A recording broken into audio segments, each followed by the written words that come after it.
नमस्ते। आज हम बात करेंगे एक ऐसे वायरस की जो बार बार एक बहुत बड़े खतरे की तरह सामने आता है। नाम है निपा वायरस। और देखिए, ये कोई आम बीमारी नहीं है। ये एक ऐसा वायरस है जिसमें पूरी दुनिया को थाम देने की ताकत है।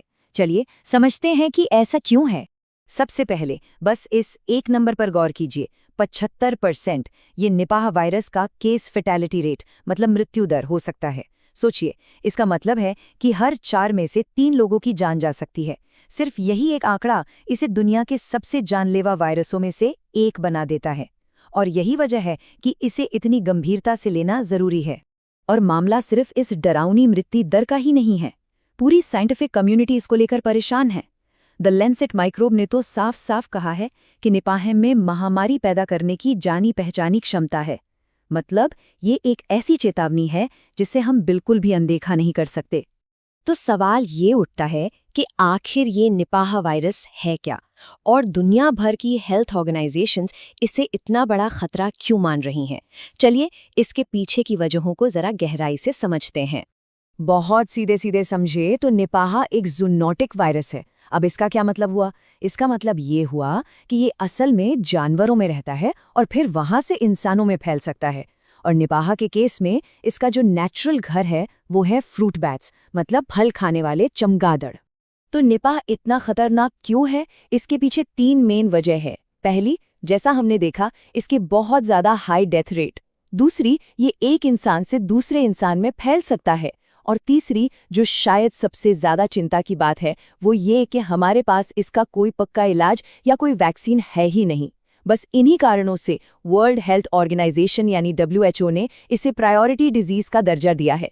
मतलब एक ऐसा खतरा जिस पर तुरंत ध्यान देना होगा। तो सवाल है, ये खतरनाक वायरस आखिर आया कहाँ से? इसकी कहानी शुरू होती है 1990s के आखिर में, मलेशिया के पिग फार्म्स से।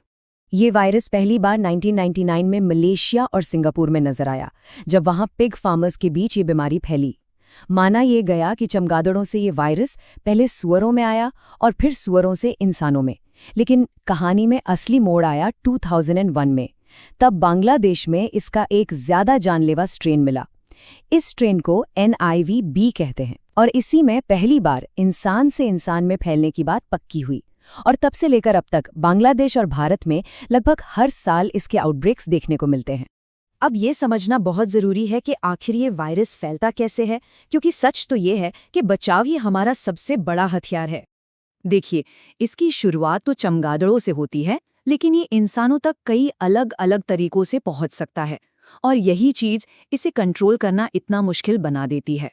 तो इसके फैलने के 3 मेन रास्ते हैं, इनको ध्यान से समझना होगा। पहला है जानवरों से इंसानों में, मतलब किसी इन्फेक्टेड चमगादड़ या सूअर के डायरेक्ट कांटेक्ट में आने से।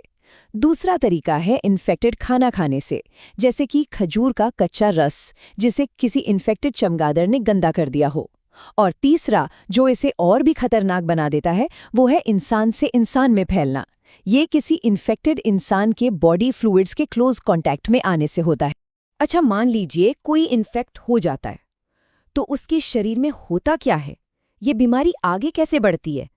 इसकी शुरुआत तो आम फ्लू जैसे लक्षणों से हो सकती है, लेकिन इसका अंजाम बहुत ही खतरनाक हो सकता है।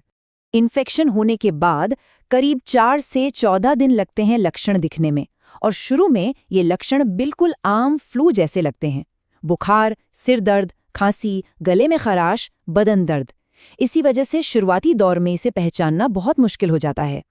लेकिन यहीं पर यह बीमारी बहुत तेजी से एक खतरनाक मोड़ ले लेती है।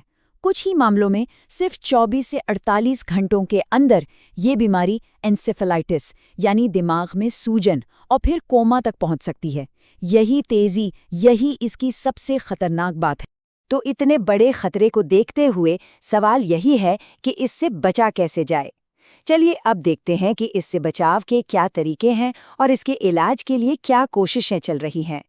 जैसा कि कहा, बचाव ही सबसे अच्छा इलाज है, और इसके लिए कुछ बेसिक बातों का ध्यान रखना बहुत जरूरी है।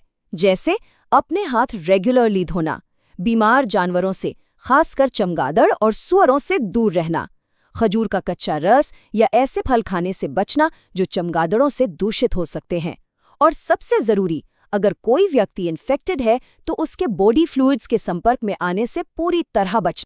अब बात करते हैं इलाज की। तो यहाँ पर तस्वीर थोड़ी मिली-जुली है। बुरी खबर ये है कि फिलहाल निपाह का कोई लाइसेंस्ड ट्रीटमेंट या वैक्सीन नहीं है। अभी सिर्फ सपोर्टिव केयर दी जाती है, मतलब लक्षणों को मैनेज किया जाता है। लेकिन एक अच्छी खबर भी है। साइंटिस्ट मोनोक्लोनल एंटीबॉडीज और रेमडेसिविर जैसी एंटीवायरल दवाओं पर तेजी से काम कर रहे हैं। उम्मीद है कि भविष्य में ये इलाज के ऑप्शंस बन सकते हैं। और ये सब हमें एक बहुत बड़े सवाल पर लाके खड़ा कर देता है। देखिए, निपाह सिर्फ एक वायरस की कहानी नहीं है। ये हमें याद दिलाता है कि हम एक ऐसी दुनिया में जी रहे हैं जहां नए नए वायरल खतरे लगातार सामने आ रहे हैं। तो असली सवाल ये है कि हम सब मिलकर एक ग्लोबल कम्युनिटी के तौर पर अगले बड़े खतरे के लिए खुद को बेहतर तरीके से तैयार कैसे करें। ये एक ऐसा सवाल है जिस पर हम सबको सोचना होगा।